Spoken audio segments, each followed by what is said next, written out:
You can't lead the witness. Why did you kill Sean? The two of us just appear from the other side of this very tiny bed. Objection. Objection. He's leading the witness.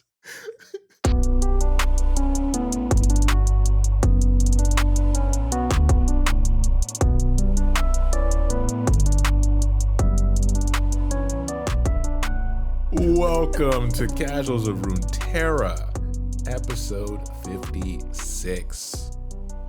I'm your host, Ryan, here with the other host, Hetch. One of these days, I'll let you start an episode without trying to make you laugh into the countdown. And it's crazy because, like, Hetch will say something ridiculous. I start laughing, and he gets to drink his water.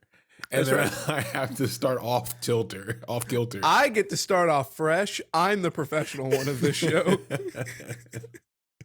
We're back, and we're here with housekeeping as you expected. So as always, you can listen to us everywhere, now including Amazon. And you can follow us on TikTok for clips or follow us on Twitter to keep up to date on episodes. That's the best way. That's at podcastcor. That's COR. And you can send an email to the same name at gmail.com. So go there, please leave a like, follow, and a short review wherever you listen. Those help us a lot, help us get that discoverability so more people know about the show and can catch up on more just like yourself. And then tell a friend to remember what's important by listening to the Casuals of Runeterra podcast. That's such a wholesome cheese line. I can't even be mad. It's so wholesome. So we're continuing the trend from our last episode, which was a part 2 of the Sentinels of Light comic. And we're still talking about things within that space of the Sentinels, the things related to them, the things related to the harrowing, the things related to the Shadow Isles. We're still in that space. And we're going to talk about a story today as a focus instead of a champion. And that story is In Search of Things Lost. Yes, and needless to say, we'll get it out of the way now. We'll say it now. If you haven't listened to us talking about the Sentinels of Light comic, go back and listen to it. Yeah. It's awesome. This is the kind of stuff that I know Ryan and I have been overwhelmingly excited to actually get into. This is really the stuff that made us so excited for this show, is talking about these stories. And the Sentinels of Light does not disappoint as far as being a great story to go into. So check out that episode where we it's 2 episodes where we break down the Sentinels of Light and just really get into like all of our favorite nerd fantasies. Yeah, and in addition to that, you're also going to want to listen to some champion episodes so you're not completely lost, right? So you're going to want to listen to the Akshan episode. This story is based on Akshan and talks about what happens after the incidents in his bio, but it takes place before the incidents that happen within the comic stuff. So you're going to want both pieces, since this story falls kind of right in the middle between those two, and you're going to want some context from those as well. Another episode you can listen to is also like the Lucian and the other characters. If you want a more rounded view of things to get up to this point, it's kind of like we're giving you the wholesale here. You're not going to want to cherry pick the stories. The champion stuff, we say you can cherry pick, right? But when it comes to the stories, you're going to want that foundation to make it make more sense. Yeah. And weirdly enough, this is one of those stories that kind of is being brought up because it helps flesh out the story of both the Sentinels of Light as well as Akshan's story. Because one of the things that we do talk about in that episode and that we're going to talk about right now is that Akshan's stories are really tight as far as time frame goes. So the comic, The Sentinels of Light, which is one of the newest comics that was dropped by Riot, or at least sponsored by Riot. Yeah.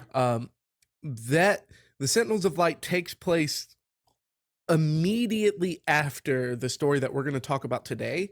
And the story that we're going to talk about today takes place about a week after Akshan's biography. So this is all like super, super tight. Yeah. Let's hop into it. So Akshan's the more confusing one of them, but the rest of them, go listen to the episodes, go read about it, check them out, come back here. We'll talk about it. We'll have fun. Yeah.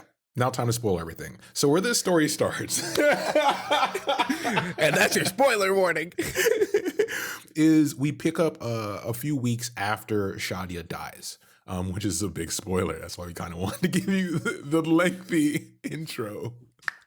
No. It's not even a spoiler yet. They don't know who Shadia is. They'll come in after that and then be like, no context. Like, oh my God, y'all spoiled it for me. Yeah, Shadia's been dead for a few weeks, and we get kind of a view into the scattered mind of Akshan. And he, at the end of his story, was in his rebellious mode where he kind of ditched all of the new teachings that Shadia gave him over their time together because of the anger he was feeling and the revenge he was about to seek for her death. So what we're getting a view into here is kind of him struggling to remember her, although it's only been a few weeks. Hetch mentioned how tight of a time frame Akshan's story is. And that means that their relationship was in a short time frame, like from her picking him up off the streets to her eventual death is within a few weeks. And then a few weeks after that, we're here. And he's already having an issue remembering like how she looks. He's trying to hoard a bunch of her things or things that remind him of her or what he thinks should remind him of her. Because it gets to the point where he draws a picture, like a little with crayon or chalk of her, and he looks at it and there's like few details and it's kind of generic, and he's like, this could be anybody. Yeah, sir, this is a fantasy world, so it is not drawn with crayon. Oh, it is drawn with charcoal on parchment made from papyrus. I'm trying to drop our ad. Come on. Crayon, please. Crayola, please. Please sponsor us. Sponsor us anything before we start talking about the rose art drawing. We're so hungry. So yeah, he draws his picture and then he gives up and he's like, all right, I'm going to go for a walk to clear my mind. So he goes for a walk in the streets of Maori, which we've talked about is, this place that's, mind your own business, keep to yourself and go about your business. But, you're going to stumble into some trouble here and there. And he comes across this young girl and she's dirty. We've talked about the street urchin type story, and that's how he used to be, just kind of trying to survive. I mean, a big reason why his relationship with Shadia is so short and without weakening his position as a champion or as a Sentinel of Light is that he grew up as the street urchin. He learned all of his survival techniques on the streets, so she didn't have to teach him how to survive. She just had to teach him how to be a sentinel. Exactly. And the town of Maori is very much the street urchin capital. Like they're all street urchin kids. So he sees the girl and sees that she's putting on like this bracelet, and it's kind of, you can imagine the contrast, right? This dirty girl, ragged clothes with this bright pearl bracelet shining in the light, and she's trying to put it on, and he just runs up to her, doesn't think twice, and grabs her, and he's like, where did you get this from? Obviously she's shocked, right? She's hardened by the streets, but come on. Strange man runs up to you, grabs you, and asks you, where is she? Where is she? Yeah. And in a town where everyone knows to mind your business. Exactly. Yeah. Needless to say, this kid is kid's confused. Yeah, this is how Batman operates, and people frown upon it. This is how Batman operates, so she's probably just like, oh God, my wrist is gone.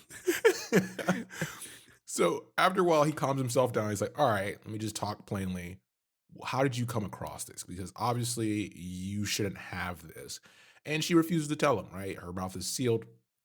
Obviously he talks to her more. He's like, hey, I need to know where you got this. This is something that looks important to somebody that I knew.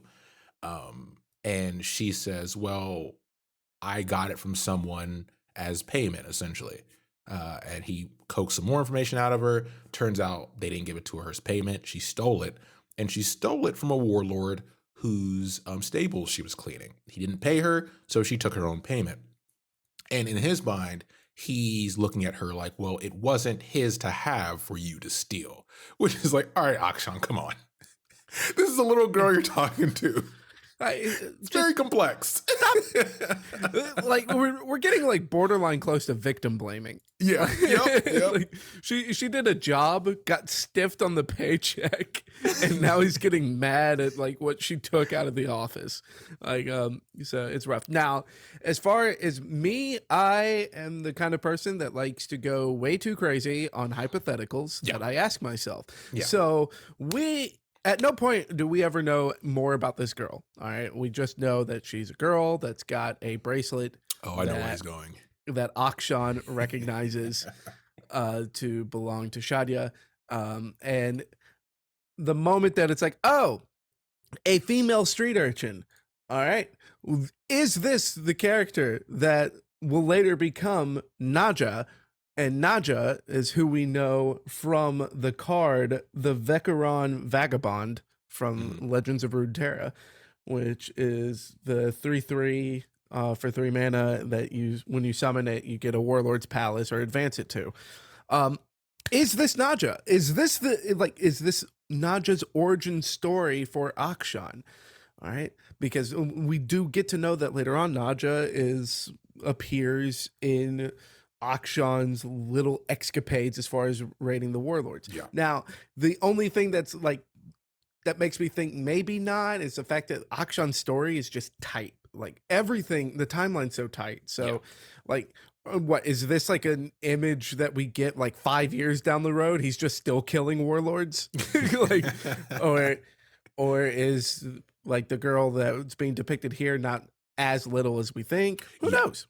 Yeah, she's referred to as a waif, so it's like you don't really know of what age she is. And then being a street urchin, you can be any age and still appear younger or grimier or older than you are, right? Yeah, and especially with the grime, it would be hard to like pinpoint an age. But hey, potentially this could be Naja. This could be how Naja and Akshan meet. Who knows? And we have some more information towards the end of the story that kind of leads to that. That thought as well. I am here to ask those questions. And while I'm taking a deep dive for no reason, the bracelet, like what is the significance of the bracelet? Are there any shout outs to the bracelets? Because I don't know if you know this, but one of the most cost efficient items in the game League of Legends is the Kindle Gem.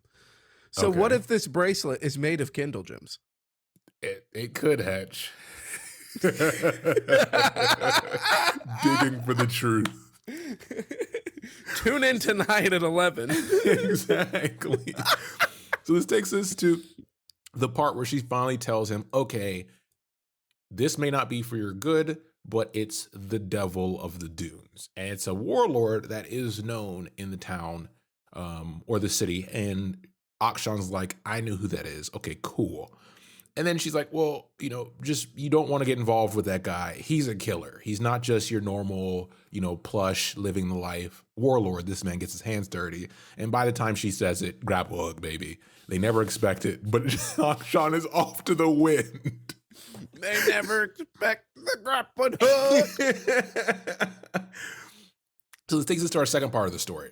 And it begins with Akshan essentially sneaking into the palace or the location or the housing of this warlord. And there's plenty of guards, but they don't matter because they never expect the grapple hook. Akshan sneaks into his room, finds him, massive man, sleeping on a tiny bed. But he's passed out. So Akshan kind of looks around the room and he sneaks up on the guy, clamps his hand over his mouth and puts the absolver to his chin. The guy wakes up, obviously in shock, sees Akshan, knows what kind of situation he's in because he's aware of who he is. And then he kind of has a calm about him as they begin to negotiate, if you want to call it. This whole scene is just such a perfect example of the kind of nature that Akshan has. I have it here in my notes as he is the definition of chaotic good. All right. Yeah. Yes, he is breaking into a warlord's palace. Mm-hmm. So this is a guy that makes his fortune as far as on the dismay of others or on the battlefield. So it's not a wholly good person. Yeah. And then before this, we already know that it's not like someone that we would define as good because they killed an innocent woman in Shadia, and we also know that they underpay their workers. Yeah. As in, don't pay them at all. The workers have to steal for their paycheck. So it's like, yeah, he's doing a good thing, quote unquote. Like in the story where we know he's the protagonist, but he's also breaking into a dude's bedroom and putting a gun to their face with just the words "confess." Yeah. And what does he feel in the moment of like shoving gun down dude's throat? A sense of calm. Akshan, yo, bro. For having a master that was all about diplomacy, this isn't it. I don't think he got the message on how diplomacy works. I mean, and we know that's not his plan. Like it's even on his cards of just like, yeah, the Sentinels have a lot of rules, and the rule I stick to is to get rid of all the ones that say I can't do what I want. Very convenient. So he tells the guy, I'm going to remove my hand from your mouth and you're going to answer the question I'm going to ask. And the guy is calm. He looks at him and he removes his hand and he asks him, why did you kill Shadia? Now, listen, we're not lawyers, but this line of questioning is very leading, and that's, you can't lead the witness. Why did you kill Shadia? The two of us just appear from the other side of this very tiny bed. Objection. Objection. He's leading the witness. And the guy's like, I did it. So obviously an easy question. Akshan follows up. He's like, hey, well then how'd you get the bracelets? Because not only did I find this bracelet from that girl that she stole from you, but I looked around your room while you were sleeping and I found 4 more that look like it. So where did you get it from if this is what she was wearing when the day she died? Objection, Your Honor. He did not have a warrant, so this evidence should be dismissed from the court. It's inadmissible. Confirmed, Akshan not good with the legal system.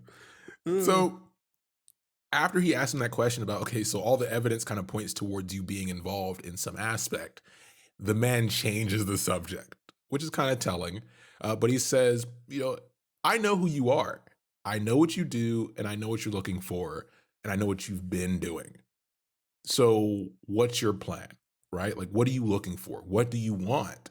And Akshan kind of thinks for a bit, looks around the room, removes the absolver from his chin, and he tells him, I want peace. And then he blows him away.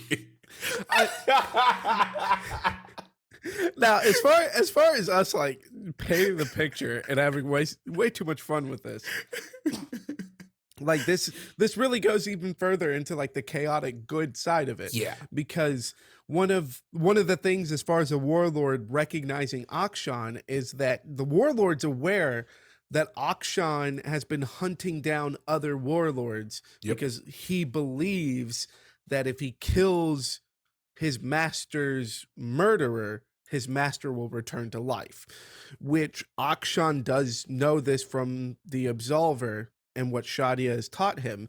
And a big spoiler as far as for Akshan's biography, Akshan was the test subject for if the absolver would work. Yep. Because he was killed by some fellow street urchins, and Shadia brought him back by killing his killer. Mm-hmm. So he knows it works, and the guy is like, oh, you're the guy that's trying to bring her back. Do you think this will bring her back? And Akshan even says, nah, I just want a peace. Kaboom! So, Kaboom! Like back to that chaotic good of just like, oh, will this achieve my goals? It won't, but I'll feel good for 5 minutes. So he blows him away. Obviously, the commotion brings guards rushing into the room, but as we mentioned before, they never expect the grapple hook, and he's gone, right? They find an empty room with no Akshan in it. So this leads us to the third part here, where he's back in the streets of Maori, and he's disheartened immediately. Like Hetch mentioned, it lasted barely 5 minutes of peace. He's disheartened. He has all the bracelets, and he keeps going in his mind of, he doesn't know exactly what Shadia would say at this moment, but he knows she wouldn't be happy or approve of his actions. So this kind of leads him to a statement that pops in his mind, which is a quote from her that's "Give all and all may live." And that's, we've talked about how hard it is for him to grasp and hold on to any memories of her or things that remind him of her. So that's a big deal. So following this moment, he returns to where that girl was essentially stationed, or like her little hut, or whatever you want to call it. And he places all the bracelets on top of her sash. And she kind of stirs and wakes up and is half asleep when she sees him. And he tells her, "You deserve these. You should have these. She would want you to have these." And then he follows up with, "Also, go ahead and sell them to the guy in the spice market. He'll give you more money than the dude up the street," right? Because he knows he's from the streets. He understands.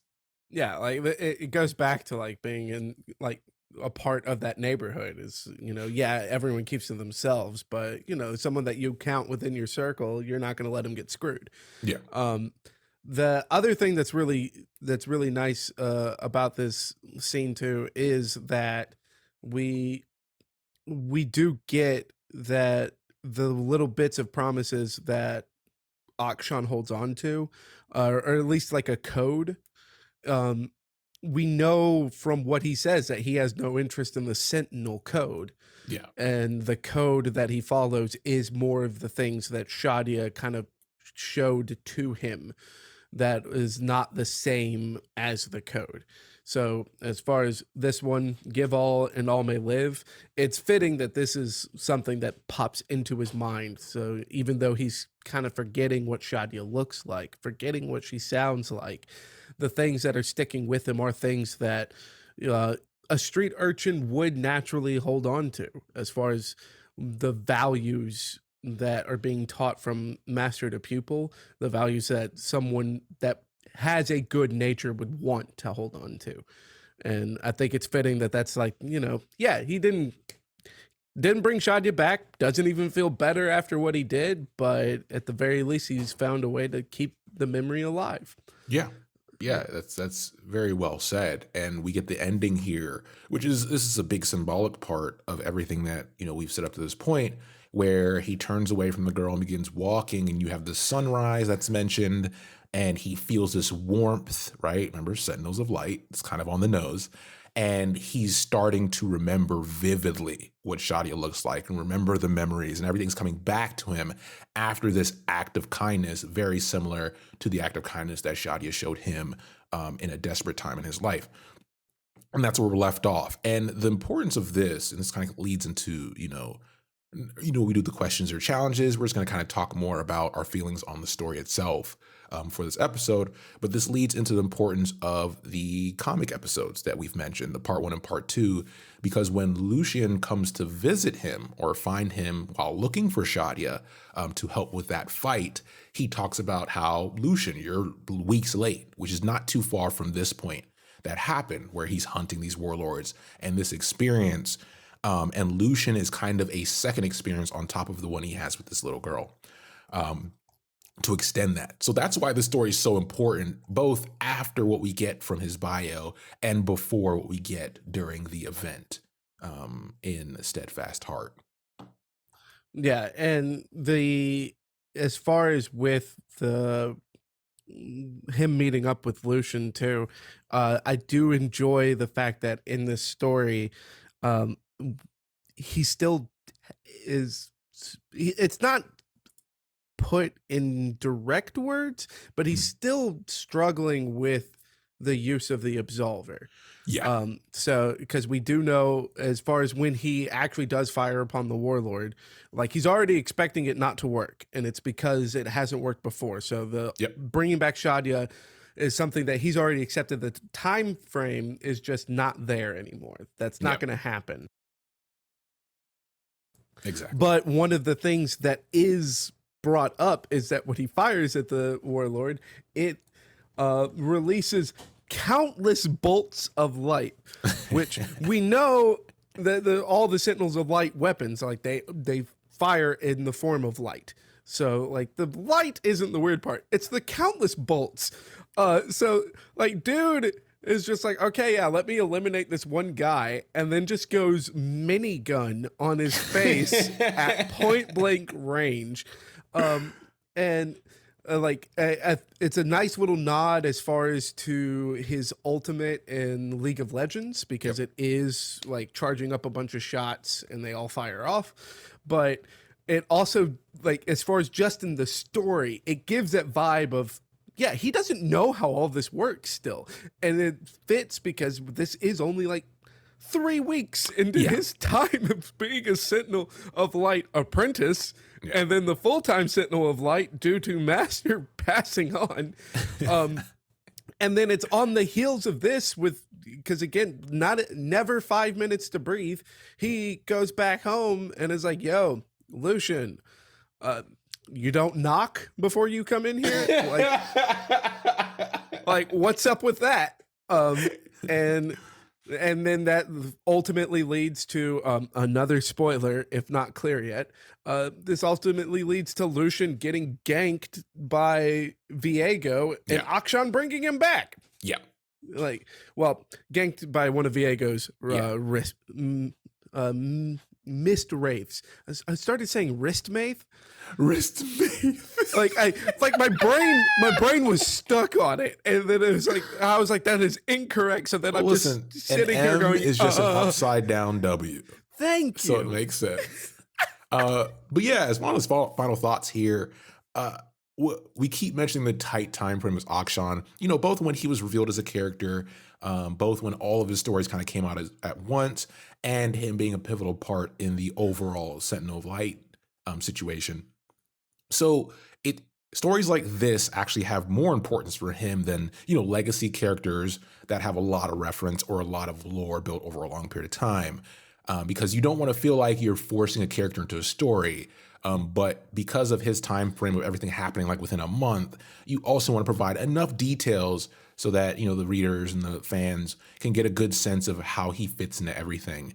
And the response, from my viewpoint, has been very positive on Akshan across the board in both the card game, the League of Legends, and the stories, because people feel like, okay, he fits in well in the story.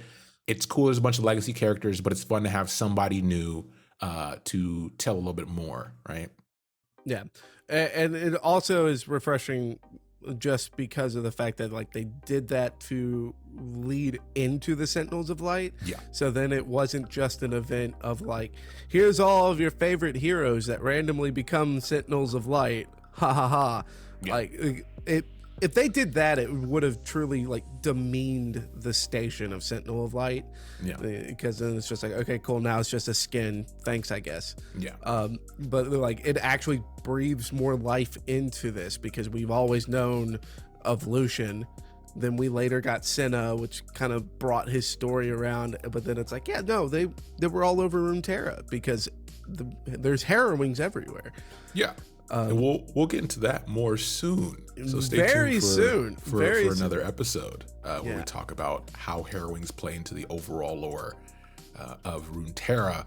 But with that, as always, thanks for listening, and we'll be back soon with the next episode. Take care, everybody.